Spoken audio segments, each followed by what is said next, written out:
देवी के द्वारा सेना और सेनापतियों सहित निशुंभ एवं शुंभ का संहार।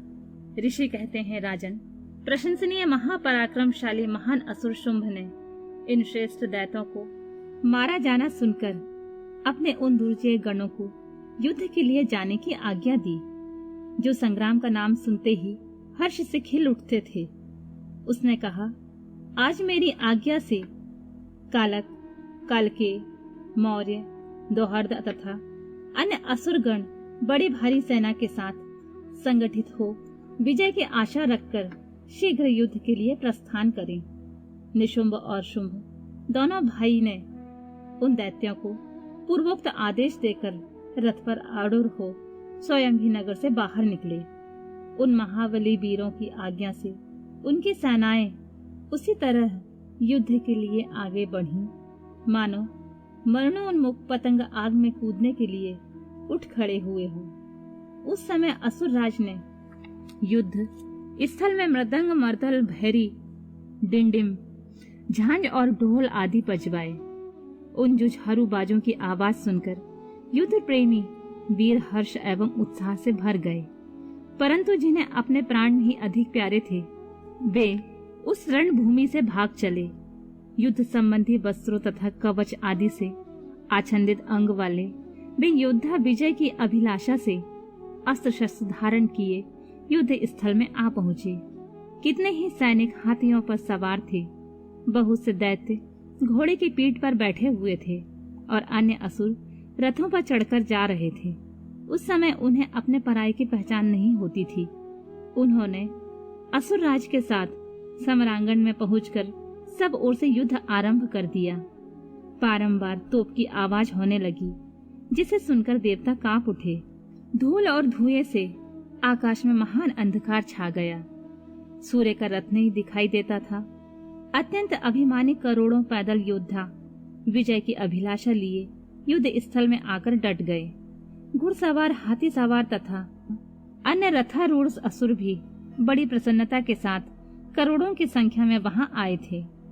उस महासमर में काले पर्वतों के समान विशाल मदमस्त गजराज जोर जोर से चिंगाड़ कर रहे थे। छोटे छोटे शल शिखरों के समान ऊंट भी अपने गले से गलगल ध्वनि का विस्तार करने लगे।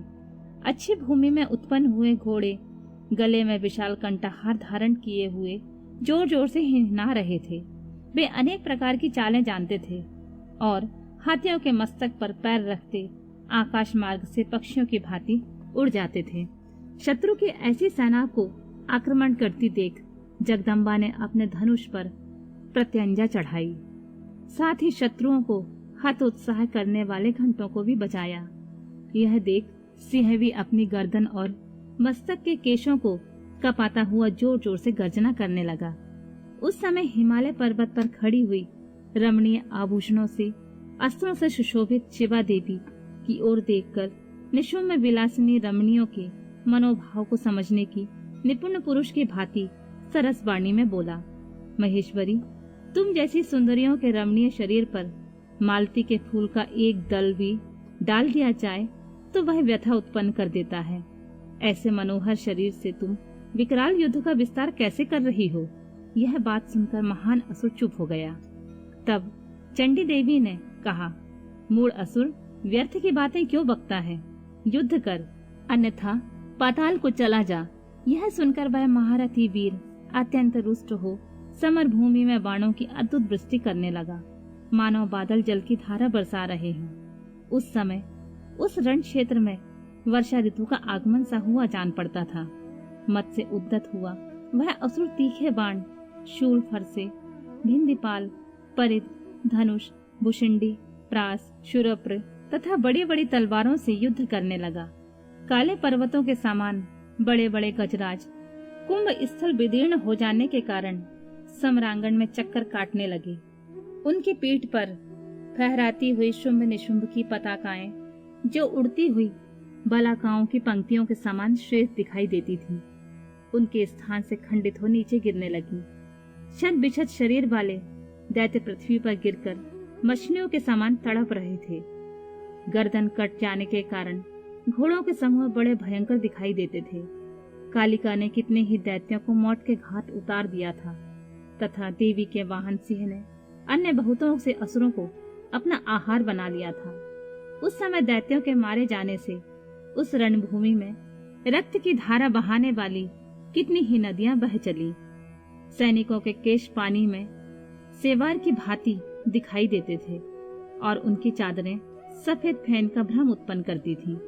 इस तरह घोर युद्ध होने तथा राक्षसों का महान संहार हो जाने के पश्चात देवी अंबिका ने विष में बुझे हुए तीखे बाणों द्वारा निशुंभ को मारकर धराशाही कर दिया। अपने असीम शक्तिशाली छोटे भाई के मारे जाने पर शुंभ रोष से भर गया और रथ पर बैठकर 8 भुजाओं से युक्त हो महेश्वर प्रिया अंबिका के पास गया। उसने जोर जोर से शंख बजाया और शत्रुओं का दमन करने वाले धनुष की दुसह टंकार ध्वनि की तथा देवी का सिंह भी अपने आयालों को हिलाता हुआ दहाड़ने लगा। इन 3 प्रकार की ध्वनियों से आकाशमंडल गूंज उठा। तदनंतर जगदम्बा ने अट्टहास किया जिससे समस्त असुर संत्रस्त हो उठे। जब देवी ने शुंभ से कहा कि तुम युद्ध में स्थिरता पूर्वक खड़े रहो, तब देवता बोल उठे, जय हो जगदम्बा की। इस समय दैत्यराज शुंभ ने बड़ी भारी शक्ति छोड़ी जिसकी शिखा से आग की ज्वाला निकल रही थी, परंतु देवी ने एक उल्का के द्वारा उसे मार गिराया। शुंभ के चलाए हुए बाणों के देवी ने और देवी के चलाए हुए बाणों के शुंभ ने सहस्रों टुकड़े कर दिए। तत्पश्चात चंडिका ने त्रिशूल उठाकर उस महान असुर पर आघात किया। त्रिशूल की चोट से मूर्छित हो वह इंद्र के द्वारा पंख काट दिए जाने पर गिरने वाले पर्वत की भांति आकाश, पृथ्वी तथा समुद्र को कंपित करता हुआ धरती पर गिर पड़ा। तदनंतर शूल के आघात से होने वाली व्यथा को सहकर उस महाबली असुर ने 10,000 बाहें धारण कर ली और देवताओं का भी नाश करने में समर्थ चक्रों द्वारा सिंह सहित महेश्वरी शिवा पर आघात करना आरंभ किया। उसके चलाए हुए चक्रों को खेल खेल में वितीर्ण करके देवी ने त्रिशूल उठाया और उस असुर पर घातक प्रहार किया। शिवा के लोक पावन पाणी पंकज से मृत्यु को प्राप्त होकर वे दोनों असुर परम पद के भागी हुए। उस महापराक्रमी निशुंभ और भयानक बलशाली शुंभ के मारे जाने पर समस्त दैत्य पाताल में घुस गए। अन्य बहुत से असुरों को काले और सिंह आदि ने खा लिया तथा शेष दैत्य भय से व्याकुल हो 10 दिशाओं में भाग खड़े हुए। नदियों का जल स्वच्छ हो गया, वे ठीक मार्ग से बहने लगी। मंद मंद वायु बहने लगी जिसका स्पर्श सुखद प्रतीत होता था। आकाश निर्मल हो गया। देवताओं और ब्रह्मर्षियों ने फिर यज्ञ यज्ञादि आरंभ कर दिए। इंद्र आदि सभी देवता सुखी हो गए। प्रभु, दैत्यराज के वध प्रसंग से युक्त इस परम पवित्र उमा चरित्र का जो श्रद्धा पूर्वक बारंबार श्रवण या पाठ करता है, वह इस लोक में देव दुर्लभ भोगों का उपभोग करके परलोक में महामाया के प्रसाद से उमा धाम को जाता है। राजन, इस प्रकार शुंभासुर का संहार करने वाली देवी सरस्वती के चरित्र का वर्णन किया गया है, जो साक्षात उमा के अंश से प्रकट हुई थी। देवताओं का गर्व दूर करने के लिए तेजपुंज रूपिणी उमा का प्रादुर्भाव। मुनियों ने कहा, संपूर्ण पदार्थों के पूर्ण ज्ञाता सूत जी भुवनेश्वरी उमा के जिनसे सरस्वती प्रकट हुई थी अवतार का पुनः वर्णन कीजिए। वे देवी पर ब्रह्मा मूल प्रकृति ईश्वरी निराकार होती हुई भी साकार तथा नित्यानंदमयी सती कही जाती हैं। सूत जी ने कहा, तपस्वियों मुनियों, आप लोग देवी के उत्तम एवं महान चरित्र को प्रेम पूर्वक सुनो, जिनके जानने मात्र से मनुष्य परम गति को प्राप्त होता है। एक समय देवताओं और दानवों में परस्पर युद्ध हुआ। उनमें महामाया के प्रभाव से देवताओं की जीत हो गई। इससे देवताओं को अपनी शूरवीरता पर बड़ा गर्व हुआ। वे आत्म प्रशंसा करते हुए इस बात का प्रचार करने लगे कि हम लोग धन्य हैं, धन्यवाद के योग्य हैं। असुर हमारा क्या कर लेंगे?